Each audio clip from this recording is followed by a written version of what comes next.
Nós somos a primeira igreja batista em Itapevi. Que a mensagem a seguir possa abençoar sua vida. Nós estamos dando início a uma nova série de mensagens, cujo nosso tema do mês, Vida em Comunidade. Nós vamos falar dessa experiência de viver em comunidade. E nós vamos fazer isso a partir da carta que o apóstolo Paulo escreveu aos irmãos de Corinto. Eu quero dizer para vocês que Corinto é uma cidade extremamente interessante. Para que nós possamos entender um pouco do que Paulo está trabalhando, eu vou rapidamente mostrar algo para vocês sobre esta cidade. O meu objetivo nesta noite, nesta mensagem, é apresentar a importância de se ter direção e alguém na direção. Por isso, o tema dessa mensagem é quem está na direção. Não adianta apenas ter uma direção se não houver alguém dirigindo. Mas por outro lado também não adianta você ter alguém dirigindo sem direção. Não sabe para onde vai. Eu quero conversar e mostrar a importância disto a partir da vivência da comunidade de Corinto. Eu quero mostrar para vocês, Corinto fica lá na Grécia. Se vocês perceberem, aqui há uma interrupção do continente.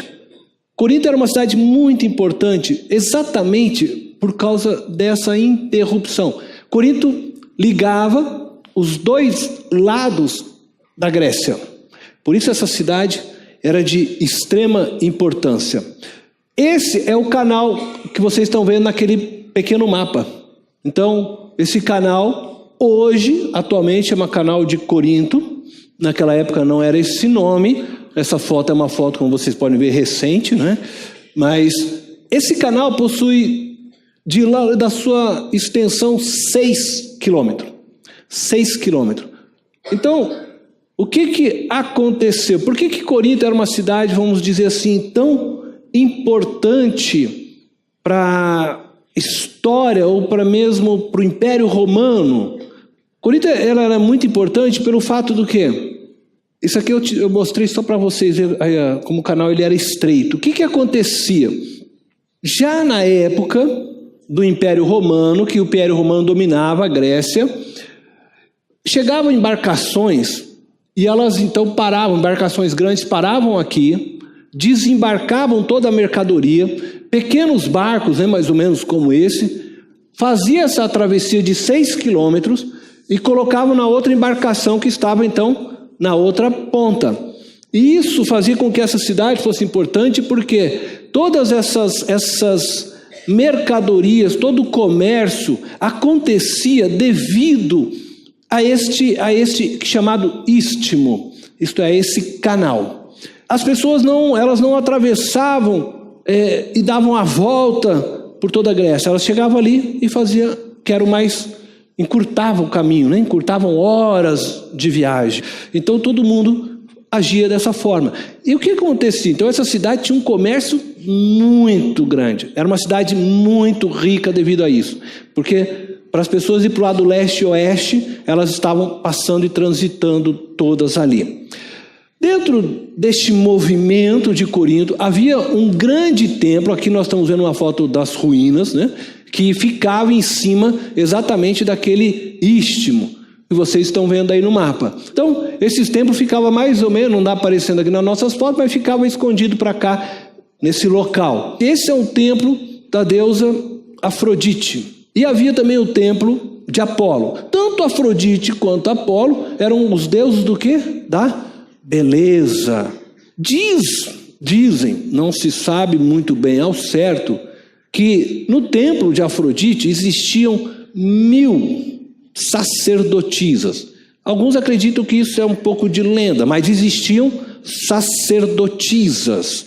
O que acontecia é que essas sacerdotisas, no entardecer, isso não era cotidianamente, havia algum período do ano, essas sacerdotisas, elas desciam então lá desse Acrópole, iam até a cidade para terem relações sexuais com os homens da cidade, porque elas compreendiam que dessa forma estavam prestando adoração à deusa Afrodite.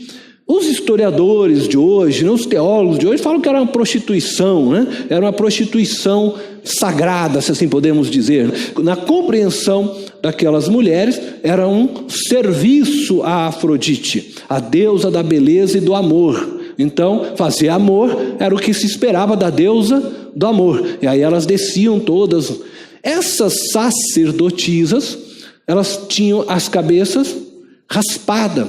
E nós não vamos entrar nesse contexto hoje da carta, que depois vai falar lá em Coríntios, né? Das mulheres, usar o véu, aquela coisa toda, por causa desta questão destas sacerdotisas, para que as mulheres não fossem confundidas com estas sacerdotisas.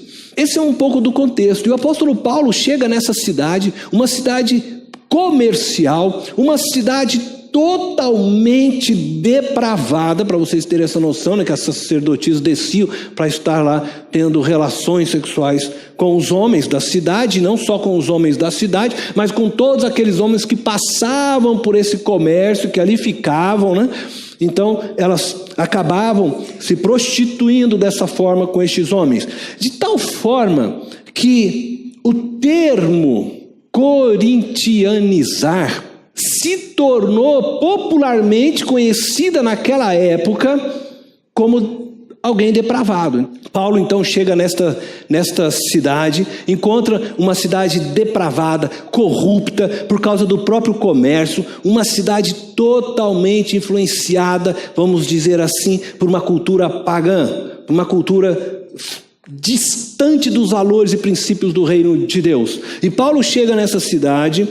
Nós vemos a história de Paulo, é a segunda viagem missionária de Paulo. Vocês podem depois ler isso em casa, lá em Atos capítulo 18, quando Paulo então chega a Corinto, ele começa ali a implantar uma igreja. Paulo fica por 18 meses nesta igreja.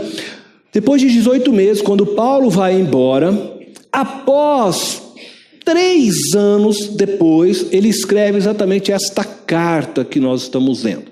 Segundo os historiadores, e a própria carta de Corinto nos apresenta isso, algumas outras cartas já haviam sido escritas, mas elas se perderam na história. Tanto que Paulo cita, né, nesta carta, uma menção de uma outra carta que nós não temos. Nós temos hoje somente 2 cartas. Então nós temos a primeira epístola de Coríntios e a segunda epístola aos Coríntios.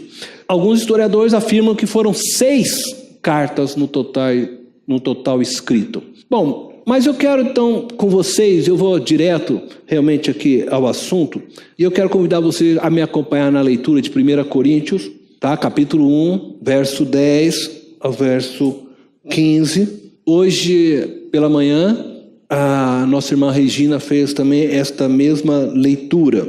Eu quero, através dessa leitura, perceber com vocês que havia um grande problema nesta igreja, e Paulo está apontando este problema para eles, e eu acredito que esse problema tem tudo a ver então com o nosso tema. Não havia ninguém nesse momento na direção da igreja, e a igreja estava sem direção, no sentido de não saber exatamente para onde ir. Veja só, diz assim: irmãos, em nome de nosso Senhor Jesus Cristo, suplico a todos vocês que concordem uns com os outros no que falam, para que não haja divisões entre vocês, e sim que todos estejam unidos num só pensamento e num só parecer. Rapidinho, Paulo está dizendo que não havia concordância. Não há concordância. E ele está dizendo: eu gostaria que houvesse, que todos pensassem da mesma forma. Meus irmãos, fui informado por alguns de Cloe de que há divisões entre vocês. Então ele começa sutilmente, né? Paulo era uma pessoa muito sábia. Em nome do Senhor eu suplico a todos vocês que concordem uns com os outros. Ele primeiro não diz que há divisão, mas já dá a entender que há divisão. Então ele está pedindo que eles concordem, que eles falem, sabe, a mesma coisa, que eles pensem a mesma coisa. E aí depois ele fala: eu fui informado que tem uma divisão, estou sabendo, viu? Então ele diz, né? Fui informado, e ele diz quem informou, né, por algum da casa de Cloe, de que há divisões entre vocês. Com isso quero dizer cada um de vocês afirma: eu sou de Paulo, eu de Apolo, eu de Pedro e eu de Cristo. Acaso Cristo está dividido? Foi Paulo crucificado em favor de vocês? Foram vocês batizados em nome de Paulo? Dou graças a Deus por não ter batizado nenhum de vocês, exceto Crispo e Gaio. Aí ele se lembrou, né? Não, de modo que ninguém pode dizer que foi batizado em meu nome. Quer dizer, ele fala, ninguém foi batizado, aí ele, opa, não, peraí, exceto, né? E aí, Paulo então faz essa palavra de orientação. Nós vemos claramente nesse texto que a comunidade estava dividida. Havia então, nesta comunidade, alguns grupos, e ele cita esses grupos. Na verdade, esses grupos, eles estavam usando o nome de alguns líderes, nem, vamos dizer assim, de peso, né? Então, um grupo usou o nome de Paulo, eu sou de Paulo, outro grupo usou o nome do Apolo, eu sou de Apolo, outro grupo usou o nome de Cefas, na verdade é o nome hebraico de Pedro, então alguns usou o nome de Pedro. Pedro não esteve nesta igreja. Os historiadores acreditam que ele nunca sequer passou nesta igreja. Mas o que aconteceu é que haviam judeus que chegaram a Corinto e lá estavam, então eles agora falavam que eles estavam ali em nome de Pedro, nós somos de Pedro. Ora, essa era uma igreja, por causa da cidade, que tinha romanos, tinham gregos, tinham judeus e tinha outras pessoas de diversas regiões devido ao seu grande comércio. Pessoas se estabeleciam ali para fazer comércio e acabavam às vezes recebendo essa mensagem, se convertiam e faziam então parte desta igreja, uma igreja muito mista, vamos dizer assim, em termos de raças. E aí então surge toda essa, e alguns mais espirituais já eu não sou de Paulo. Os mais espirituais, eu não sou de Pedro, eu sou de Cristo, né? Tinha um grupo que falava, nós somos de Cristo, nós somos de Cristo. Você nunca encontrou alguém assim? Você pergunta para a pessoa e fala assim, de que igreja você é? Ele é muito espiritual, daí ele fala para você, eu não sou de nenhuma igreja, eu sou de Cristo. Eu fico até sem graça, né, quando a pessoa me responde assim. Fala, tadinho de mim, né? Mas tem gente que é assim, né? E tinha esse grupo aqui, eles afirmavam isso, nós somos de Cristo. Bom, o que nós vemos aqui? Em 1 Coríntios capítulo 1, versículo 12, diz assim, com isso eu quero dizer que cada um de vocês afirma, eu sou de Paulo, e eu de Apolo, e eu de Pedro, e eu de Cristo. E a pergunta que eu quero levantar aqui para vocês é quem que estava então na direção desta igreja? Nós temos 4 grupos. Quais desses grupos realmente dirigiam esta igreja? Quais desses grupos que estavam liderando este trabalho e dando para eles uma direção? Não havia, com certeza, nenhuma direção. Se você tem 4 grupos, e 4 grupos estão discutindo entre eles, é porque, no fim, ninguém está liderando. Ninguém está dando para eles essa direção. E eles, com certeza, não tinham apoio nem de Pedro, nem de Paulo. Né? Paulo mesmo já está escrevendo aqui para eles que não estava concordando com o que está acontecendo. Nem de Apolo e muito menos de Cristo, né? Usando o nome de Cristo no meio dessa divisão toda. Não existia acordo. A carta, ela é importante para nós entendermos uma coisa aqui. Antes, nós precisamos compreender o que é cada um desses grupos. O que cada um desses grupos estão defendendo. O que cada um desses grupos representam. Mas antes de eu falar isso, só para que você entenda, quando não tem um líder, falta liderança, falta quem dirige, surge uma coisa perigosa, muito perigosa, e que acontece aqui. A ausência de líder permite que algumas pessoas sejam dominadas pela arrogância, pela pretensão de ser melhor que o outro. A ausência de líder permite com que algumas pessoas comecem a se ver como portadora de toda a verdade, e aí se posiciona com arrogância diante dos outros, e é o que está acontecendo. E aí você pode falar, pastor, o senhor... Não, o próprio apóstolo Paulo, ele vai falar isso. Veja só o que diz. Em 1 Coríntios capítulo 4, verso 18 e 19, ele trata disso. Alguns de vocês se tornaram arrogantes, como se eu não fosse mais visitá-los. Quer dizer, Paulo ficou 18 meses, né, 3 anos depois de estar escrevendo esta carta, e ele percebe que neste intervalo, o fato dele não estar mais presente na igreja, essas pessoas perderam a referência de uma liderança, de uma pessoa que realmente estava dando para eles e dirigindo aquele trabalho. Elas começaram a usurpar este espaço, e Paulo está escrevendo para eles: vocês se tornaram arrogantes. Por quê? Paulo está dizendo, como se eu não fosse mais visitá-los. Quer dizer, vocês estão acreditando que não tem mais um líder aqui. Vocês estão acreditando que vocês podem tomar a direção. E cada um desses grupos começaram a fazer isso. Aí ele diz, mas eu irei muito em breve. Ele está alertando eles, eu vou estar aí, se o Senhor permitir.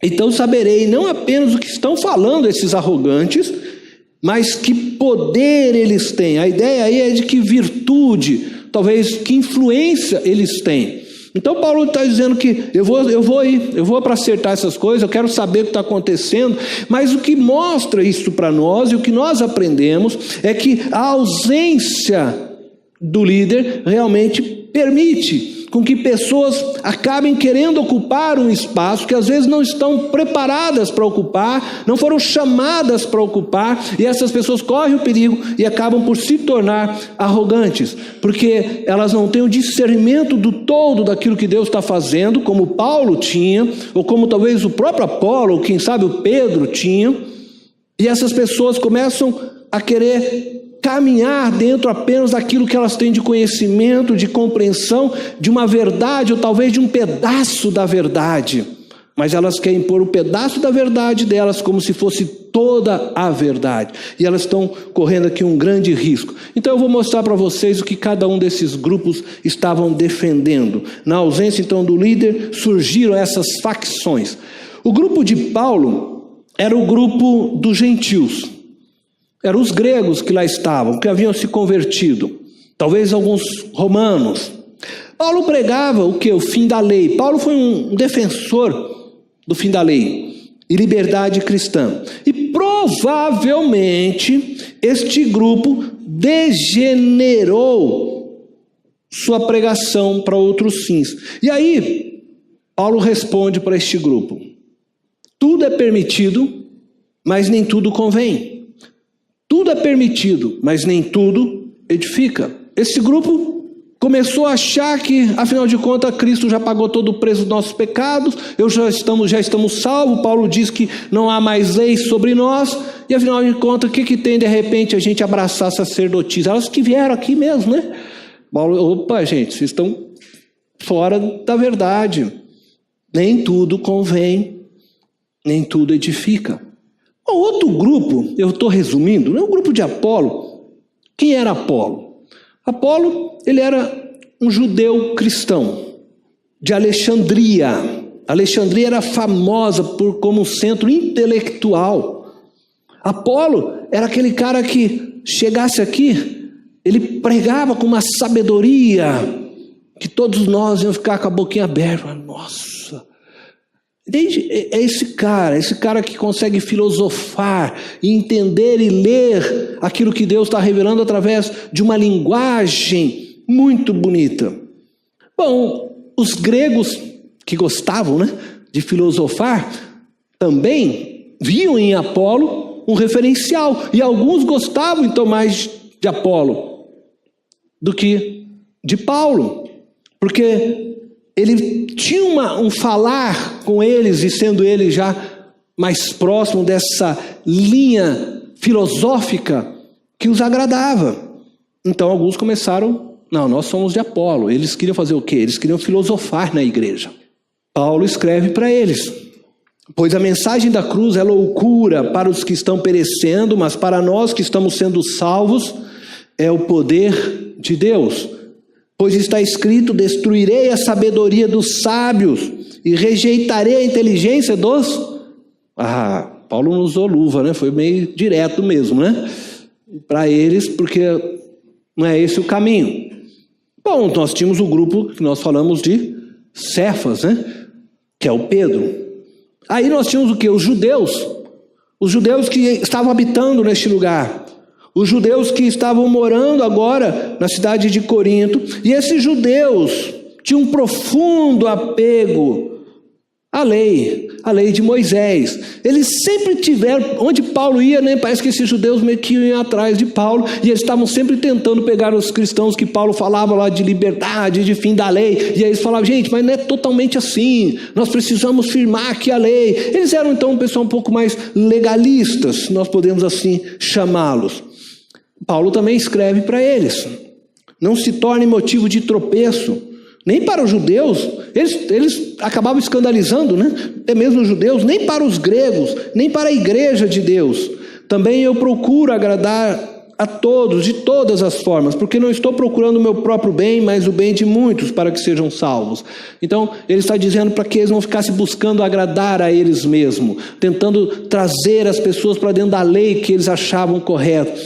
É mais interessante esse discurso de Paulo com esse grupo, na carta que ele faz aos irmãos de Gálatas, né? Ali ele realmente trabalha bem essa questão. Mas então nós temos esse grupo. E nós temos o grupo de Cristo, que dizer, né? E o grande defeito deste grupo não estava com relação a querer filosofar, não estava na relação da lei, não estava na relação da libertinagem, mas o grande problema, segundo os historiadores deste grupo, é que este grupo se considerava mais espiritual que todos os demais da casa. Eles eram aqueles, né, que já tinham alcançado o céu, e aí olhavam para baixo, gente, vocês são pobres, pecadores. E Paulo escreve para esses irmãos, e possivelmente isso se deve pelo fato de que esses irmãos haviam experimentado a questão dos dons espirituais. E veja só então o que Paulo escreve para eles. Se alguém pensa que é profeta ou espiritual, e ele depois, nós estamos em 1 Coríntios, capítulo 14, Paulo está escrevendo para essas pessoas, só para você entender, Paulo já havia desde o capítulo 12 explicado sobre os dons, aí Paulo começa a falar e mostrar como deveria ser usado esses dons. No capítulo 13, Paulo começa a mostrar que o amor precisa ser a base de toda essa comunidade, e que de tudo no fim, o que fica é o amor. E aí Paulo então termina o capítulo 14 já dando essa orientação agora para eles, depois de ter explicado, ter colocado tudo isso no trilho. Ele diz assim: se alguém pensa que é profeta ou espiritual, reconheça que o que lhes estou escrevendo é mandamento do Senhor. De tudo aquilo, como eu disse para vocês, aí lá do 12, 13, que ele vem trabalhando, explicando, então ele está falando para eles. E se ignorar isso, então ele está dizendo para esses profetas, se ignorar isso, ele mesmo será ignorado. Ele escreve à igreja e diz essas palavras. Então, se essas pessoas ignoraram o que eu estou ensinando aqui, eles serão ignorados.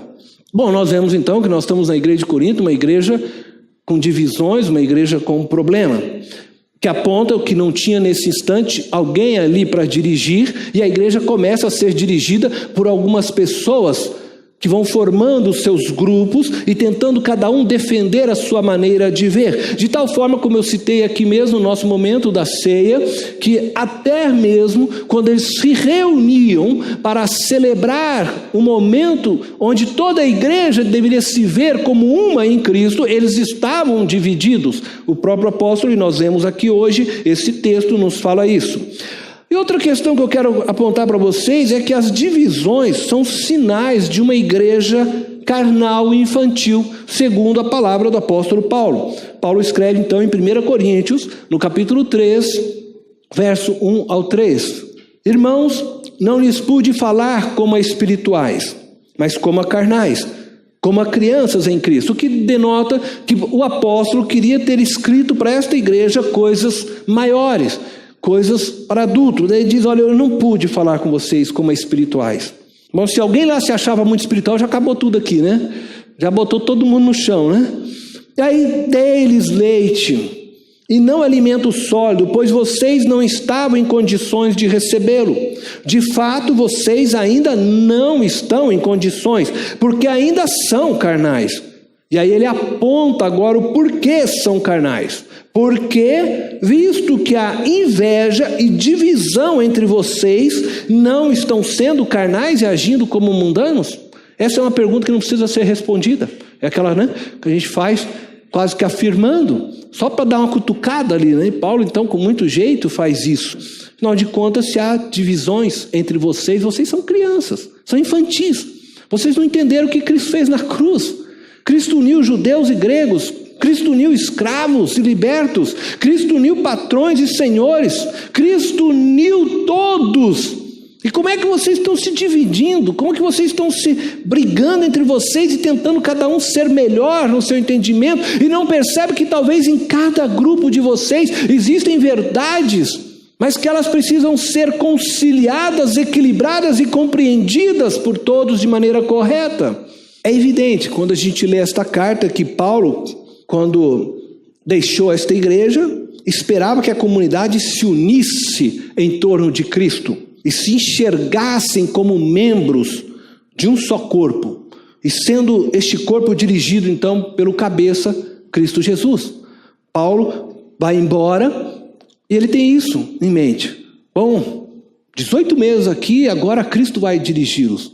Mas eles não fizeram aquilo que Paulo esperava. Quando uma igreja é madura, todos compartilham o pão, todos compartilham os dons, todos compartilham o conhecimento. E quando não compreendido por outro irmão, em vez de dividirem-se, eles tratam uns aos outros com cordialidade, com mansidão. Uma igreja madura, todos são agentes da paz, todos fazem tudo o que puder pela paz. Oram uns pelos outros, mas não se dividem, porque todos são de Cristo e todos se veem como filhos de Cristo. Então eu olho para o outro e vejo que ele é o filho de Cristo.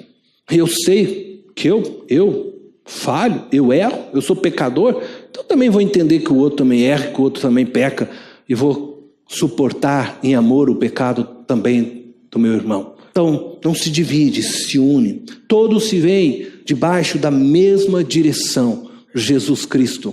Viver sob nova direção, como nós temos falado durante este ano, é viver sob a direção de Cristo. Deixar que o Espírito de Deus nos guie e nos conduza.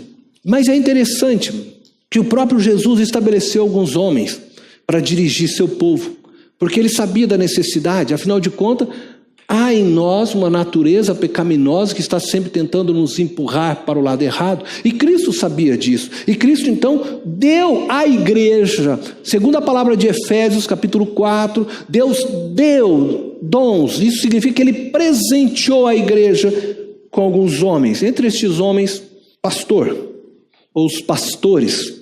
Os pastores devem ser líderes submissos a Jesus e aos seus ensinamentos. Se espera de um pastor, dos pastores, que eles vivam os valores e os princípios estabelecidos por Jesus no seu reino. Por isso o apóstolo Paulo, sem medo algum, ele diz para a igreja imitá-los. Ele fala isso. Sejam meus imitadores, porque eu imito a Cristo. Ele não está dizendo que ele é perfeito, mas ele está dizendo que eu estou focado em viver como Cristo. Se vocês olharem para mim, vocês também vão nessa direção. E cada um de nós precisamos viver dessa forma. De tal forma que quando as pessoas olharem e imitarem vocês, elas acabam encontrando Cristo. E um pastor deve viver assim. E quando um pastor vive assim, a orientação é essa, né? Dada na carta de Hebreus. Obedeçam aos seus líderes e submetam-se às autoridades deles. Eles cuidam de vocês como quem deve prestar contas. Obedeçam-lhes, para que o trabalho deles seja uma alegria e não um peso, pois isso não seria proveitoso para vocês. Quer dizer, Deus estabeleceu pessoas para liderar, para dirigir, para direcionar. Não na força, não na violência, né? Não é na imposição, não é aquela coisa, sabe, o cara fala assim, ó, eu sou pastor. Você é ovelha, ralé, tem que me obedecer, cara. Não é isso. Sabe, porque tem uns que não falam assim, mas é isso que ele está pensando. Não é assim. Porque na verdade somos todos pecadores, todos na mesma, né? Estamos no mesmo nível. Somos, ao olhar de Cristo, somos todos ovelhas. Eu sou ovelha também de Cristo. Mas Cristo vai lá e fala assim: vem aqui você vai ser a ovelhinha que eu quero para cuidar das demais ovelhas. Você vai olhar, você vai ensinar essas ovelhas, vai ajudar elas a se desenvolverem, e você vai fazer isso com muito amor, porque eu dei minha vida por essas ovelhas, você vai ter que dar a sua também. E é feito na base do amor, não de uma posição ou de um título, mas de uma unção que Deus coloca sobre estes homens. E é por isso que ele diz: então obedeça a esses líderes. Por que diz isso? Porque está esperando que esses líderes sejam assim. Infelizmente, nem todos são assim. E nessa igreja de Corinto, nos parece, pelo que nós vemos da história, que não foi colocado um pastor. Paulo acabou saindo e não foi colocado. E a igreja então foi vivendo tudo aquilo que eu já mencionei para vocês. Então eu acredito sim, que uma igreja, que uma comunidade precisa de uma liderança, ela precisa de alguém que dirige, ela precisa saber para onde está indo. E aí eu quero entrar com vocês em algo que eu também acho que faltou nesta igreja. Faltou direção. Não só um líder, mas faltou direção. Para onde estamos indo? Essa igreja não tinha uma direção clara. E é interessante que em 1 Coríntios capítulo 3, versos 6 ao 8, diz assim, Paulo está dizendo: eu plantei, Apolo regou, mas Deus é quem fazia crescer. De modo que nem o que planta, nem o que rega são alguma coisa, mas unicamente Deus que efetua o crescimento. O que planta e o que rega tem um só propósito, e cada um será recompensado de acordo com o seu próprio trabalho. Texto, ele está nos dizendo que Paulo e Apolo possuíam trabalhos diferentes. Paulo diz: eu plantei, isto é, ele veio e lançou a semente. Aí ele diz que Apolo veio e regou, jogou água. Mas os dois tinham um único propósito: que a semente crescesse, virasse uma linda planta, né? Que desse muitos frutos. Embora o trabalho de cada um é diferente, mas há um só propósito nesse trabalho: que os dois cresçam e desenvolvam este propósito, que é alcançar, então, para nós aqui, a maturidade. O crescer para nós é nos tornarmos maduros. E cada um de nós temos um dom. O pastor tem um dom, cada um de nós temos um dom. E nós todos, assim como Paulo, assim como Apolo, assim como Pedro, um vem, lança semente, outro rega, quem sabe o outro vai vir, vai pegar a tesourinha, né, vai fazer a poda. Enfim, cada um vai, com o seu dom, estar atuando dentro do corpo, seja no ministério de louvor, seja no ministério infantil, como o belo trabalho que foi feito, né, falado aqui pela Flávia, pela Regina pela manhã, que elas estão de parabéns, seja através de qualquer outro trabalho, seja na ação social, seja em missões, seja visitações, todo serviço no estacionamento, todo serviço visa o amadurecimento final do corpo, seja na limpeza, e Deus vai recompensar cada um de acordo com o seu próprio trabalho. Mas o teu trabalho vai ser recompensado se você estiver fazendo aquilo que Deus espera que você faça, e não que você esteja num local que não é esperado, e às vezes atrapalhando aqueles que lá deveriam estar. E eu também quero destacar nesse texto que fica muito evidente, é que só Deus é que pode fazer a semente crescer. Você lança a semente, você joga água. Em outras palavras, nós podemos, todos nós, exercermos nossos dons, todos nós temos que exercer, se espera disso, mas é só Deus que faz a igreja dele fluir e crescer. Nós dependemos da unção de Deus. Entretanto, é claro a partir deste texto que nós temos que fazer o nosso trabalho. Paulo tinha que lançar a semente, Apolo tinha que vir e regar, e Deus ia fazer a parte dele. Mas às vezes parece que nós cristãos achamos que vale a pena assim, não, deixa tudo para Deus, né?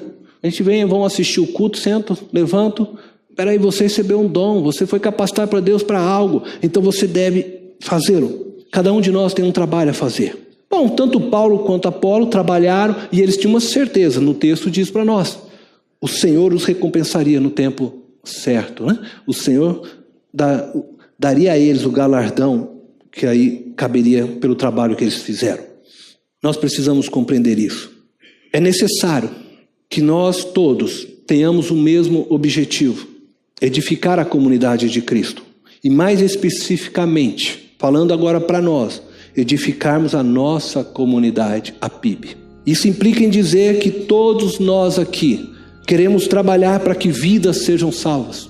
Todos nós desejamos trabalhar para que casamentos sejam restaurados, para que os perdidos sejam achados, o abatido seja animado, levantado, para que aqueles que carecem, possuem necessidades, tenham elas supridas.